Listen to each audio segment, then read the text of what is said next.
What's up everyone, it's Karthik with MoneyVest. So in this video, we are going to be talking about Nvidia stock. And Professor Demodran recently did a video on Nvidia about 9 days ago.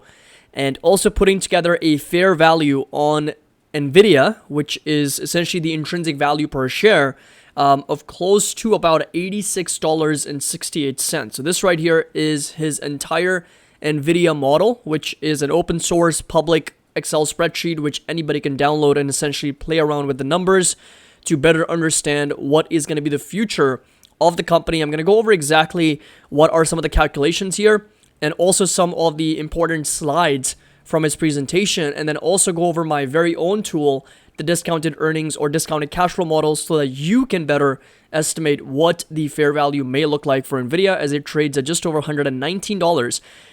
It is a company that, as you already know, I have a long-term position in, so I've already invested in the company, but at the same time, I'm also trading this stock on a weekly basis. So for the last 3 weeks, I've been trading options on Nvidia.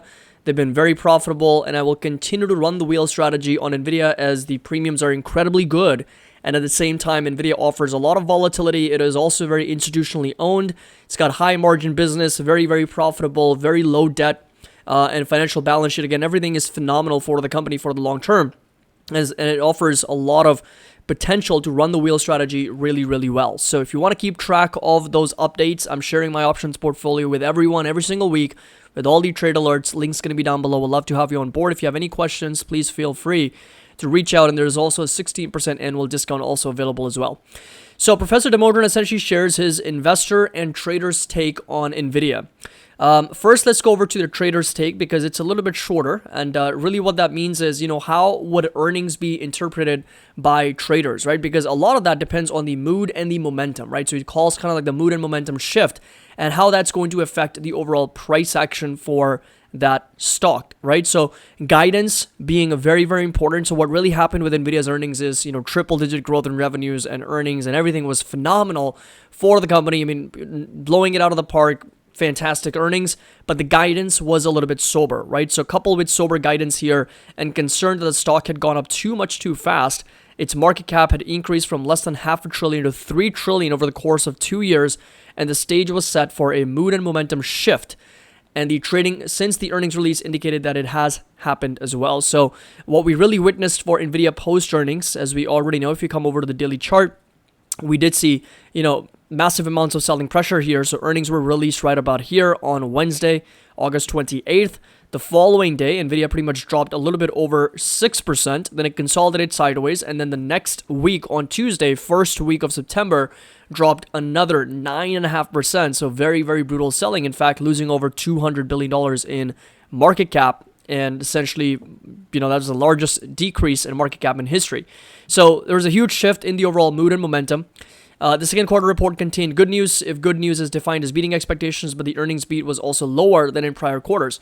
And that really what kind of trips up institutional investors, right? So even if the company can come out with a 75% growth in revenue guidance, 120% growth in revenue, well in the triple digit growth in earnings, if it's lower than what they've already reported in the past, that can be seen as a negative, right? So that's how expectations work. And, that's what Professor Demodran in the first half of the video essentially shared is that if expectations are really high and if the company reports numbers that do not meet investor expectations, that can be seen as a negative, even if what they report on an absolute basis is a stellar quarterly result. So that's what happens with Nvidia, right? When expectations are set so high, even if they come out with some amazing numbers, which no company is doing, right? So no company is doing 75% gross margins, 60% net income margins, growing at triple digits. I mean, not a single company is able to do what Nvidia does, and yet it can be seen as a negative. Why? Because relative to their own company, relative to their own growth,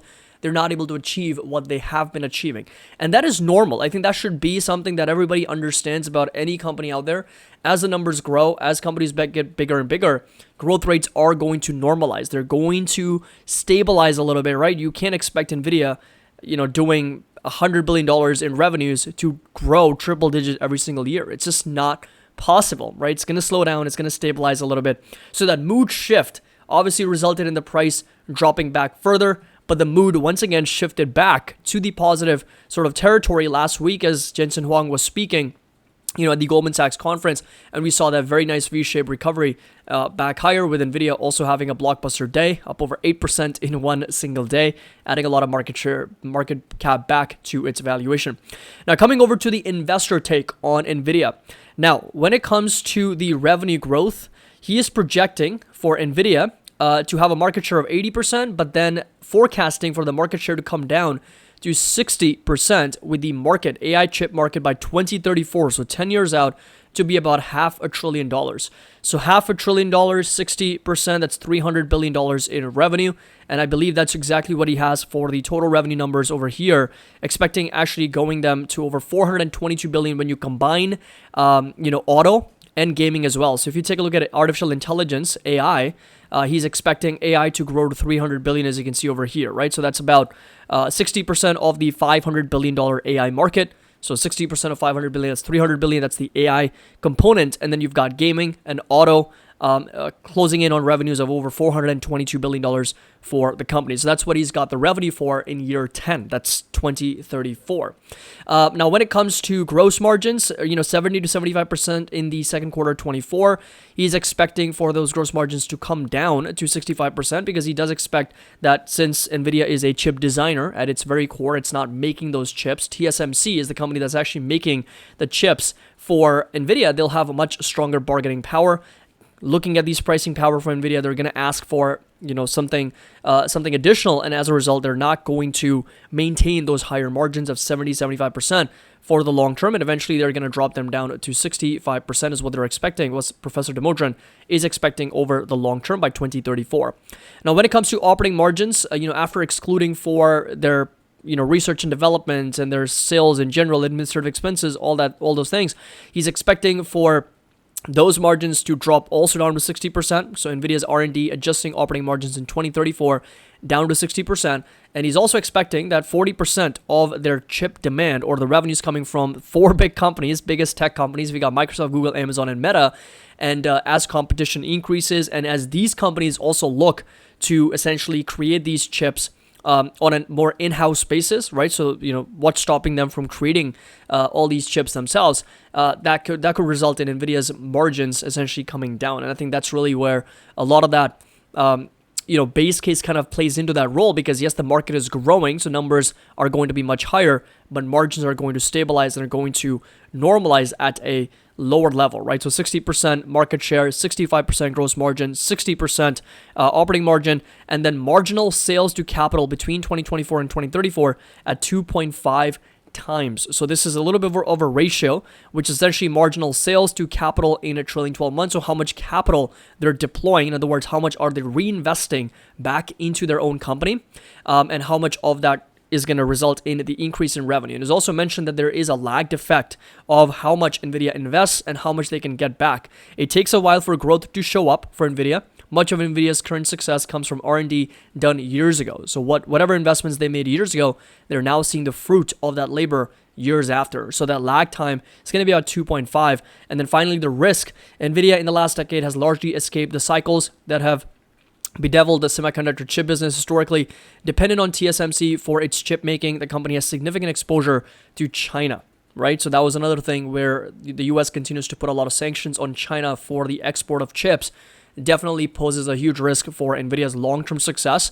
And Nvidia's cost of capital remain higher than the median company, even in a steady state. It is set to the third quartile of the US companies. Nvidia's cost of capital in 2034 is expecting at 8.49%. And this right here were, of course, the numbers and the entire story and piecing it together for Nvidia as of the most recent quarterly numbers. Now, coming over to this is the entire model. And if you come over to the value of the entire business, so value of rest, value of AI, value of auto, then we've got the total value of equity, which is $2.1 trillion. And then you simply divide that by the shares outstanding, and you arrive at an estimated value per share of $86.68. When he did his analysis, the value, of course, was $106. Right now, we're $109. So you'll notice that we are 37% overvalued according to Professor Damodaran's fair value. And I would definitely put a lot of weight in his valuation models, because he knows what he's doing. He's been doing it for many, many decades, and he's the dean of valuation at NYU at the Stern School of Business. So he's giving us an angle of very, very academic approach also understanding the valuation from a fundamental standpoint, but also showing us the mood and the momentum that plays into the price action from a trader's mentality standpoint as well. So I think it's really good to understand both pictures here. Now, if you wanted to rebuild this model, of course, you can come over here. And what I've really kind of figured out here that, okay, the free cash flow margins he's really pricing in for as a percentage of revenue are closer to 44 to 45%. So you can see that this right here is going to be those free cash flow margins that he's pricing in, about 44 to 49, some years 47%, kind of averages about 47% is the free cash flow margin. And if you look at the growth rate, right? So what is going to be that growth rate we're expecting for 10 years for revenue, for free cash flows? So if you essentially do some math here, so let's just see, this is going to be the auto, this is going to be the total. I just do rate, and then I do 10, 0, then we do the, negative PE, which is going to be the first value, which is over here. Then we do the final value over here, and then we do in 0, and close the parentheses, we're looking at 11.64%. So if I drag this number down, we're looking at this right here is going to be the total growth in revenues between now all the way through 2034. So this is going to be the growth rate in revenue. This is going to be the growth rate in free cash flows of 11.38%. And if we apply some of these similar numbers for free cash flow, and you can also try to figure out, okay, what's going to be that multiple that Professor Demodron is essentially applying, because if you take a look at the value of equity right now of $2.1 trillion, right, that's the value of equity that he's calculated based on his model. You take that number and then divide it by the free cash flows in year one, right? So you apply a multiple of 34 times free cash flow. And by the time essentially the free cash flows grow, you're expecting that multiple to contract down to as much as 11. So free cash flow is expected to go up to 183 billion by year 10 when company is doing revenues of 422 billion. That's going to be about, again, 47-48% margin, free cash flow margins. And that multiple is going to come down from 34 down to 11. And that's what happens when companies grow their earnings and free cash flows as well. So if we plug in discounted cash flow, and the discounted cash flow, free cash flows he's applying for 62.4 billion. So we apply 62,434, forecasting for 10 years. So once again, 62,434 is the number for free cash flow, applying a growth rate of 11.64%. 64% here. Terminal growth rate, he's got that for us at 3.73. So we plug that number in as well. Now, discount rate. So this is, again, a weighted average cost of capital, or a number that, essentially what number are we using to discount all these free cash flows back to present value, right? So over here, he gives us a table for cost of capital and the cumulated weighted average cost of capital. And the interesting thing is that he's doing it for every single year. He's breaking it down for every single year. He's not kind of averaging it out over the 10-year period, but we can do that, right? So we can take an average of about 9%. The discount rate. So we apply it 9%. There's no margin of safety, not that I could find anything, and share dilution, keeping it stagnant at 0.48%. And you arrive at $88.41. If you basically arrive at 0% share dilution, you hit calculate, and we've got $92. Or if you come in at 0.5%, there's going to be some small variability here. $88.23 is going to be what the model is showing on our platform. Same assumptions as Professor Demodron's making. He's got it at $86.88.